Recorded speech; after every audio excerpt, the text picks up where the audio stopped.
Isa, dalawa, tatlo. Ilang beses ba dapat magkamali para matuto? Siguro hindi lang isang beses. Hindi lang pangalawa, hindi lang pangatlo, hindi rin pang-apat, hindi lang pang-lima.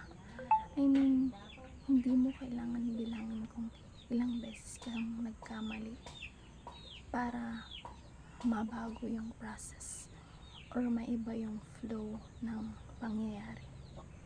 Kasi the more that you suffered, the more na nadadapa ka, the more na nasasaktan ka, the more na ma-realize mo na you should be changed. I should be changed. I should not follow the current of water just like how it is, because I can make my own move. I can make my own flow. Hindi mo kailangang sabayan na lang yung agos ng tubig kasi may choice kang magbago ng direksyon. And it's up to you kung kailan mo yun gagawin.